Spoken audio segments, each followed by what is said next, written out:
નમસ્કાર મિત્રો, ફરી એક વખત આપણે જે ઓનલાઈન શિક્ષણની અંદર આપનું હાર્દિક સ્વાગત છે. સ્વર સંધિની અંદર આ છેલ્લો નિયમ છે અને છેલ્લા નિયમના સંદર્ભમાં આ જ આપણે શીખવાનું છે. પણ કેવી રીતના શીખવાનું છે તે જોઈએ તો અગાઉ આપણે વિડીયોની અંદર એક ઉદાહરણ આનું લીધેલું હતું કે એ પછી કોઈ પણ વિજાતીય સ્વર આવે તો એનો નો આઈ, ઓ નો ઔ નો આવ. એક આપણે આનું ઉદાહરણ લીધેલું હતું. હવે મિત્રો આનું ઉદાહરણ લઈએ. દાખલા તરીકે આપણે જોઈએ તો અહીં આપણે લખેલું છે કે પાયક. હવે ખબર કેમ પડે છે તો અહીંયા આપણે લખીએ કે પૈ, કારણ કે જો અહીંયા પા આપેલું હોય તો અહીંયા આ આપેલું છે, પણ એના પછી અક્ષર ફરી પાછું યાદ રાખવાનું થાય, બીજો અથવા તો ત્રીજો અક્ષર ય આવતો હોવો જોઈએ. જો ય આવતો હોય તો જ નિયમ લાગુ પડશે. એટલે કે અહીંયા ય આવતો હોય તો આ બે માંથી જ એક હોય, એટલે કે આ બે માંથી જ એક લાગુ પડે છે. જો બીજો કે ત્રીજો અક્ષર એ પ્રમાણે લાગુ પડતો હોય તે કે અય, બીજો અક્ષર ય આવતો હોય તો એ કે અય થી સંધિ છૂટી પડે, એટલે કે આ પ્રમાણે, અને અય કે આય એ શબ્દ આપણે વિગ્રહ કરીને મૂકવાનો થાય. અહીંયા ય આવે છે અને એની પહેલાનો અક્ષર એટલે કે અહીંયા કાનો માત્ર છે. જો કાનો માત્ર હોય તો બે માત્રા, દાખલા તરીકે પ ય ક તો એક માત્રા, અહીંયા પા ય ક તો બે માત્રા. હવે આપણે જોવાનું છે પૈ પ્લસ, હવે આપણે આ લેવાનું છે, એટલે પૈ પ્લસ, હવે આપણે કયા પ્રમાણે આ શબ્દ આપણે મૂકી દીધો છે, એટલે કે પૈ પ્લસ ક, આ પ્રમાણે મૂકવાનું થાય. હવે ખબર કેમ પડે છે કે બે જ માત્ર આવે તો ફરીથી એક વખત મિત્રો જોઈ લેજો કે ય તો ફરજિયાત આવતો હોવો જોઈએ આ બંનેમાં, કારણ કે આમાં ય છે ને આમાં ય છે. બીજો અક્ષર હોય તો ભલે, ત્રીજો અક્ષર હોય તો ભલે, આપણે ય આવતો હોવો જોઈએ. પણ એની પહેલાનો અક્ષર જો તમે જોઈ શકો કે બે એક માત્રા હોય, એટલે કે પા હોય, કા હોય, કોઈ પણ હોય, તો પ ઉપર બે માત્રા, અહીંયા પા છે એટલે કદાચ પયક હોય તો એક માત્રા થાય. બીજું કોઈ પ્રમાણે ફેરફાર કરવાનો નથી. દાખલા તરીકે બીજું ઉદાહરણ જોઈએ. આપણે લખ્યું ગાયક અને બરાબરમાં જોઈએ તો ગા એટલે કે બે માત્રા ય છે અને એની પહેલા કેટલા માત્રા છે? બે, એટલે કે કાનો માત્ર છે, તો આપણે ગઈ પ્લસ ક. કદાચ આપણે આ પ્રમાણે જોઈએ તો લાયક, તો લઈ પ્લસ ક.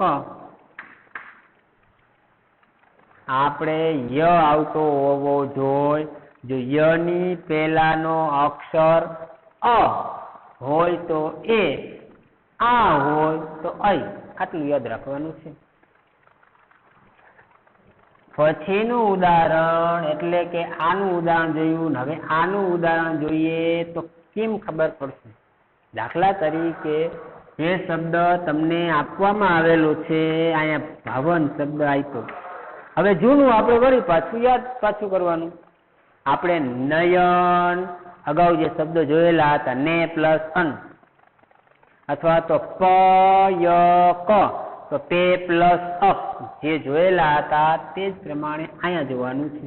હવે આ કેવી રીતના ખબર પડે કે અહીંયા આપણે સંધિ દાખલા તરીકે જવાબ લખી નાખીએ કે ભો પ્લસ અન, પણ કેમ શબ્દ કેમ જવાબ આવ્યો ખબર પડતી નથી. હવે અહીંયા આપણે ય જોતા હતા, અહીંયા આપણે જોવાનું છે વ. અહીંયા આપણે ય જોતા હતા અને અહીંયા વ જોવાનું છે. ક્યારે? અહીંયા જો તમે અવ આવ કરવાનું થાય. હો પ્લસ અન, ઓ આવતું હોય તો ઓ નું આપણે કરવાનું થાય ઔ. ઔ એટલે કે ભ તો છે ભવ, ભ પ્લસ ઔ, અને છેલ્લે ન છે એટલે ભવન થઈ જશે. પણ અહીંયા બીજો અક્ષર કે ત્રીજો અક્ષર વ આવતો હોવો જોઈએ, તો વ નો આપણે ઓ કરીએ છીએ, એટલે કે એની આગળનો અક્ષર એટલે કે ભ, જો ભ ની અંદર કોઈ સ્વર ભળેલો નથી, એટલે કે અસ્વર છે. અસ્વર છે એટલે બીજો કોઈ દીર્ઘ નથી, આ નથી, ઈ નથી, ઓ નથી, ઈ કોઈ નથી. તો અહીંયા આપણે જોઈ શકીએ છીએ કોઈ કાનો માત્ર નથી, અને જો કાનો માત્ર હોય તો આ લખવાનું થાય. ફરીથી આ ભવન એટલે ભો પ્લસ અન, એવી જ રીતના પવન. આમાં તમે જોઈ શકો છો કે વ આવે છે અને વ ની પેલાનો અક્ષર કેવો છે? પ, અસ્વર છે. જો અસ્વર હોય તો આપણે લખવાનું થાય પો, બાકીનું જે અક્ષર છે તે પો પ્લસ અન. કોઈ પણ તમે લઈ શકો છો કે ચયન, ચવન. તો અહીંયા ચ છે એ ચો કરવાનો થાય પ્લસ અન. હવે આવું આપેલું હોય તો અહીંયા પો પ્લસ અન બરાબર પવન, ચો પ્લસ અન. હવે અહીંયા કેમ ખબર પડે? તો ઓ આપેલો હોય ને એના પછી કોઈ પણ સ્વર હોય અને એમાં આ સ્વર જે છે અન આવતું હોવું જોઈએ એ પ્રમાણે. તો અહીંયા અ છે, અહીંયા ઓ છે, તો હવે આપણે ઓ નો વ કરવાનો થાય, બાકી બધું જોડી દેવાનું થાય.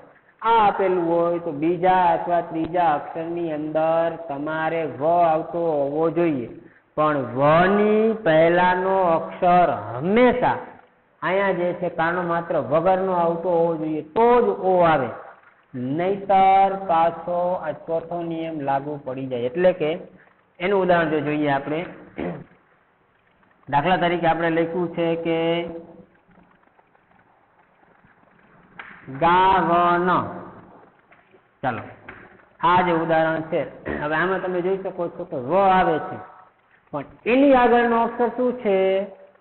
કાનો માત્ર વાળો છે. તો હવે આપણે લખીએ તો ગૌ પ્લસ ન.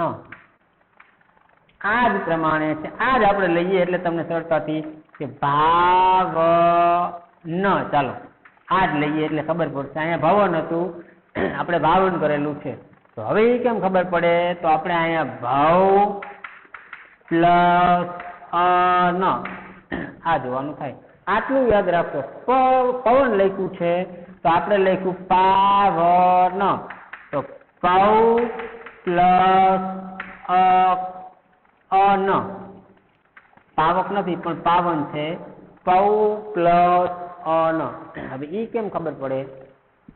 તો અહીંયા તમે જોઈ શકો છો ભવનમાં, એટલે કે વ ની પહેલા ભ એમાં કોઈ કાણો માત્ર લાગેલો નથી, વ ની પહેલા પ એમાં પણ કાણો માત્ર લાગેલો નથી, પણ વ ની પહેલા કાનો માત્ર છે, વ ની પહેલા કાનો માત્ર છે.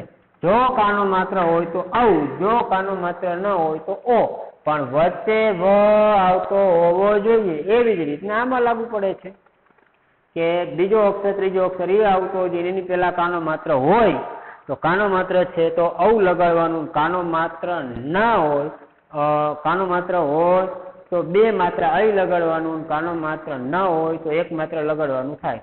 હવે આ જે ચાર નિયમ છે, આ નિયમ અનિયમિત, ઘણા નિયમની અંદર ઘણાની અંદર એવું આપેલું હોય છે અનિયમિત છે, પણ મિત્રો અનિયમિત નથી, આના ઉદાહરણો આ નિયમ છે, પણ એ નિયમ થોડોક અઘરો પડે છે, આડકતરી રીતે છે, એટલે આ પ્રમાણે આપણે સરળતાથી યાદ રાખી શકીએ છીએ. તો ઘણા પ્રશ્ન મિત્રો એ પણ થતો હોય છે કે ચાલો આ તો બરોબર સમજાઈ ગયું, પણ અહીંયા દાખલા તરીકે અ છે, અ છે, અ છે, અહીંયા અ છે, અથવા તો અહીંયા અ છે, તો બીજો કોઈ સ્વર આપણે મૂકીએ. દાખલા તરીકે આપણે એવું મૂકીએ કે આ પ્રમાણે લખીએ કે ગવી પ્લસ, સોરી એ નહીં પણ કવિ લખીએ, કૌ પ્લસ ઈશ્વર. ચાલો આ એક ઉદાહરણ આપણે સમજીએ. કૌ પ્લસ ઈશ્વર. હવે આપણે શું કીધું છે કે ઔ આવતો હોય એટલે કે એ આઈ ઓ ઔ, તો ઔ એમાં આવી જાય છે. એના પછી કોઈ પણ શબ્દની શરૂઆતમાં વિજાતીય સ્વર આવે તો વિજાતીય સ્વર પણ આવી જાય છે.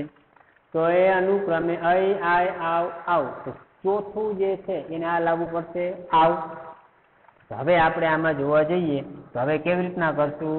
તો હવે આપણે અહીંયા આ ક પ્રત્યય લીધેલો છે, હવે ક પ્રત્યય લીધેલો છે. હવે અહીંયા આપણે આવ પ્રત્યય મૂકવાનું છે. તો અહીંયા આવ એટલે કેવી રીતના મૂકશું કે જે અહીંયા કાનો માત્ર તો મૂકવું જ પડશે. શા માટે કાનો માત્ર? તો અવ આવતો હોય, અહીંયા તમે જોયું છે કે જ્યાં અવ આવતો હોય અહીંયા કાનો માત્ર મૂકેલો છે. અવ આવતો હોય ત્યાં કાનો માત્ર મૂકેલો છે. અવ આવતો હોય ત્યાં કાનો માત્ર મૂકેલો છે. પછી જે છે આપણે જે પણ શબ્દ મૂકતા એ પ્રમાણે આપણે મૂકી દેવાનું થાય. તો કૌ, હવે અહીંયા ઈશ્વર શબ્દ છે એનું આપણે કયા પ્રમાણે મૂકવાનું થાય? હાલો, કા તો અહીંયા લાગી ગયું છે. ચાલો કા, પછી જે પણ શબ્દ છે તે, તો કા પ્લસ પછી આપણે કયા પ્રમાણે મૂકવાનું થાય? એટલે કે પ્લસ આપણે જોડવાનું છે. તો કા પ્લસ હવે આપણે કયા પ્રમાણે મૂકશું? અહીંયા કૌ પ્લસ ઈશ્વર આવું આપેલું છે. અહીંયા અ છે તો અહીંયા આપણે દીર્ઘઈ કરેલું છે. તો કા પ્રત્યે આપણે મૂકેલો છે. હવે કા પ્રત્યે એટલે અવનો આ કરેલો છે. તો અહીંયા આપણે લખી શકીએ છીએ કા ઈશ્વર, કા સ્વર એટલે કે કા સ્વર આ પ્રમાણે આપણે મૂકી શકીએ છીએ. ફરીથી, જો મોટા ભાગે એ ઐ ઓ ઔ એટલે કે અહીંયા આવતું હોય અને એના પછી કોઈ પણ શબ્દ આવતો હોય તો, એટલે કે કોઈ પણ વિજાતીય સ્વર આવતો હોય તો આપણે આ પ્રમાણે મૂકી શકીએ છીએ. પણ ઘણી વખત આ જે 4 નિયમ છે આ જ મોટા ભાગે હોય છે. આ જે આપણે ઉદાહરણ લખેલું છે એ ભાગ્યે પૂછાતું હોય, પણ આ જે નિયમ છે, નયન છે, ચયન છે, ગાયક છે, લાયક છે, આ બધા સ્વ કે ય અક્ષર યાદ રાખવાનો છે. તો એ પ્રમાણે તમે આનો અભ્યાસ કરી શકો છો. પણ આ એક ઉદાહરણ એટલા માટે લખાયેલું છે કે આ કદાચ એવું હોઈ શકે, જો કે નથી જ પૂછાતું, પણ પૂછાવાની શક્યતા હોય તો આની, જો કે આની શક્યતા ઓછી, અનિયમિત સંધિ છે, ખબર નથી પડતી, આપણે ગોખી નાખીએ છીએ. ભવન છે તો ભવ પ્લસ અન, પવન છે તો પ પ્લસ અન, બીજું કઈ ખબર છે નહીં. પણ હા, કદાચ જો પૂછાય તો આ નિયમ આપણે યાદ રાખવાનો છે. એટલે 1, 2, 3, 4 અને ત્યાર પછી એ પ્રમાણે આવતું હોય તો આ પ્રમાણે મૂકવાનું થાય. હવે મિત્રો, આ જે સ્વર સંધિ છે એ સ્વર સંધિની અંદર આપણે આટલો અભ્યાસ કરવાનો છે. અને એ અભ્યાસના સંદર્ભમાં જે અભ્યાસ આપણે કરેલો છે એ અભ્યાસના સંદર્ભમાં સ્વર સંધિના જેટલા નિયમ લખાવેલા છે એ ગુજરાતી અને સંસ્કૃત બંનેને લાગુ પડે છે. માત્ર ગુજરાતીને કે માત્ર સંસ્કૃતને નહીં, બંનેને લાગુ પડે છે. અને સાથે સાથે હવે આપણે જે ખાસ ટોપિક એટલે કે સંધિના આગળના પ્રકરણ તરફ જઈએ તો મિત્રો વિસર્ગ સંધિ છે કે જે સંસ્કૃતની અંદર મુખ્ય ગણવામાં આવેલો છે. અને એનો જે સૌથી બેસ્ટ નિયમ છે એનો અત્યારે આપણે અભ્યાસ કરીશું. પણ તે પહેલા આપણે વિસર્ગ સંધિ શું છે એનો આપણે અભ્યાસ કરીએ અને એ સંદર્ભમાં જ આપણે ઉદાહરણથી સમજીએ તો જેથી કરીને આપણને એ વિસર્ગ સંધિ છે એનો સરળતાથી અભ્યાસ થઈ શકે. હવે તમે જોઈ શકો છો કે જે વિસર્ગ સંધિ છે, હવે એમાં આ બાજુ લખું છું, એક નિયમ તમને લખાવી દઉં. જો કે તમને ખબર જ હશે, પણ છતાં પણ વિસર્ગ સંધિ એટલે પેલા શબ્દના અંતમાં વિસર્ગ આવતો હોય, બીજા શબ્દની શરૂઆતમાં સ્વર અથવા વ્યંજન આવતો હોય, જે છે તે સ્વર આવતો હોય તો ભલે, વ્યંજન આવતો હોય તો ભલે. તો આપણે એક વ્યાખ્યા લખી નાખીએ કે પ્રથમ શબ્દના અંતે વિસર્ગ હોય, પ્રથમ શબ્દના અંતે વિસર્ગ હોય અને બીજા શબ્દની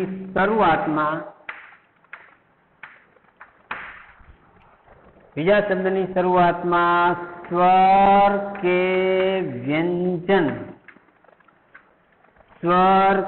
વ્યંજન આવે ત્યારે તેને વિસર્ગ સંધિ કહે છે. ફરીથી, પ્રથમ શબ્દના અંતે વિસર્ગ હોય અને બીજા શબ્દની શરૂઆતમાં કાં સ્વર હોય ક્યાં વ્યંજન હોય. તો સ્વર વ્યંજન આપણે એનાથી પરિચિત હોવા જોઈએ. તો સ્વર કેટલા છે? 13 છે. વ્યંજન કેટલા છે? 33 છે. એટલે પહેલા શબ્દના અંતે ફરજિયાત વિસર્ગ આવતો હોવો જોઈએ અને બીજા શબ્દની શરૂઆતમાં 46 માંથી કોઈ પણ વર્ણ આવતો હોય અને બંને જ્યારે જોડવાના હોય ત્યારે આપણે એને સંધિ તરીકે ઓળખાવી શકીએ છીએ. હવે એમાં આ નિયમથી આપણે વાકેફ થઈએ. એમાં પહેલો જે નિયમ છે એમાં એવું કીધેલું છે કે પ્રથમ શબ્દના અંતે અ હોય, બીજા શબ્દની શરૂઆતમાં પણ અ હોય તો પ્રથમ શબ્દના અંતે વિસર્ગ હોય, વિસર્ગની પહેલાનો અક્ષર અ હોય, વિસર્ગની પછીનો અક્ષર પણ અ હોય તો વિસર્ગનો ઓ કરવાનો ને પછીના અનો અવગ્રહ મૂકવાનો થાય. નિયમ થોડોક આમ છે, થોડો અઘરો છે, લાંબો છે, પણ આ મિત્રો ઘણી વખત પૂછાય છે. તો લખીએ આપણે કે પ્રથમ શબ્દના અંતે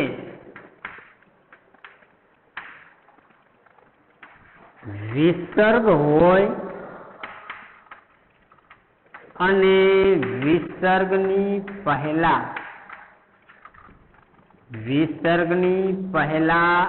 અ હોય અને વિસર્ગ પછી પણ અ હોય તો વિસર્ગનો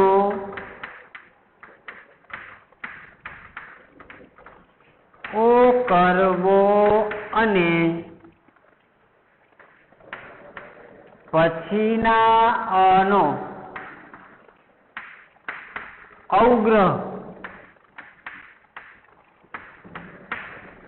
કરવો. અવગ્રહ એટલે કે જે મેં કૌંસમાં લખેલો છે તે.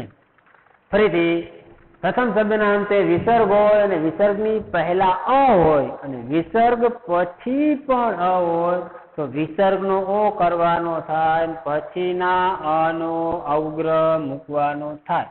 પણ નિયમ મુજબ આવતું હોવું જોઈએ. દાખલા તરીકે આપણે લખીએ છીએ કે કહ પ્લસ અપી. આ પહેલું ઉદાહરણ છે. હવે મિત્રો સમજવાનું છે કે પહેલા શબ્દના અંતે વિસર્ગ આવતો હોવો જોઈએ તો છે, એના પછી કોઈ પણ સ્વર તો એ પણ છે.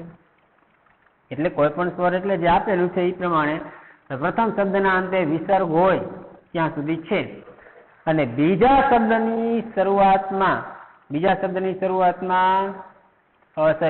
પ્રથમ શબ્દના અંતે વિસર્ગ હોય અને વિસર્ગની પહેલા અ હોય તો વિસર્ગની પહેલા એટલે ધ્વનિ શ્રેણીમાં તમે જોઈ શકો છો અહીંયા કે અહીંયા અ છે, ક પ્લસ અ એટલે આટલું બરોબર થઈ ગયું. ચાલો, ક પ્લસ અ. હવે તમે જોઈ શકો છો વિસર્ગ પછી પણ અ આવતો હોય તો છે, આ નિયમ બરોબર થઈ ગયો. વિસર્ગ છે, વિસર્ગની પહેલા અ, વિસર્ગની પછી પણ અ, તો હવે આપણે અહીંથી જોઈએ તો વિસર્ગનો ઓ કરવો. હવે મિત્રો અહીંયા વિસર્ગ છે એનો આપણે ઓ કર્યો, પછીના અનો એટલે ઓ કરવો અને પછીના અનો પછીનો ઓ એટલે આ, એનો આપણે અવગ્રહ કરવાનો થાય. તો અવગ્રહ એટલે કે આ ડ જેવું મૂકી દીધું. બાકી નિયમ પૂરો થઈ ગયો. તો જે છે તે એને એમ નામ મૂકી દેવાનું થાય. કોઈ પ્રમાણે ફેરફાર જે છે આપણે કરી નાખેલો છે. તો હવે આપણે જો જોઈએ તો ક, ત્યાર પછી અહીંયા અ નો અવગ્રહ થઈ ગયો તો કો અપી એવું વંચાય. આ કો અપી અહીંયા કહ પ્લસ અપી એ પ્રમાણે આ નિયમ ખાસ છે એટલા માટે એ વધુ વખત વારંવાર પૂછાતો હોય છે. હજી એક આપણે ઉદાહરણ જોઈએ તો સ્વર પ્લસ અપી. હવે અહીંયા તમે જોઈ શકો છો તો વિસર્ગની પહેલા ર છે તો એની અંદર અસ્વર ભળેલો છે, તો અસ્વર ભળેલો છે, એના પછી વિસર્ગ છે તો વિસર્ગનો ઓ, આના પછી પણ અ છે તો આ દ અને સ્વર અને પી એટલે કે સ્વરો અપી. વિસર્ગની પહેલા અ હોવો જોઈએ, વિસર્ગ પછી પણ અ હોવો જોઈએ તો વિસર્ગનો ઓ થાય, પછીના અનો અવગ્રહ મૂકવાનો થાય. ટૂંકમાં આપણે જો હજી એક ઉદાહરણ લઈએ, દાખલા તરીકે જાતઃ પ્લસ અપી, જાતઃ પ્લસ અપી, તો બરાબર તમે જોઈ શકો છો. તો અહીંયા આપણે જાતો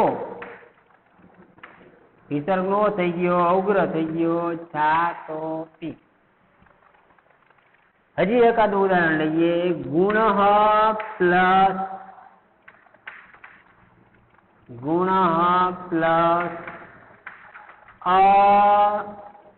અસ્તિ લખીએ. ચાલો, ગુણ પ્લસ અસ્તિ. વિસર્ગ ની પેલા અ છે, વિસર્ગ પછી પણ અ છે તો છે. હવે આપણે લખવાનું થાય વિસર્ગ નો ઓ અને પછીના અ નો અવગ્રહ, આ પ્રમાણે લખવાનું થાય. તો આ 4 નિયમ જે બરોબર આપણે સમજીએ. હજી આની અંદર પણ એક બીજો નિયમ છે, પણ મિત્રો એ આપણે નેક્સ્ટ વિડીયોની અંદર આપણે અભ્યાસ કરવાનો છે. એટલે આ વિસર્ગ સંધિની આપણે શરૂઆત કરી દીધી છે. તો વિસર્ગ સંધિ આ પ્રમાણે આવે છે, અને સંસ્કૃત ભાષાની અંદર ખાસ છે.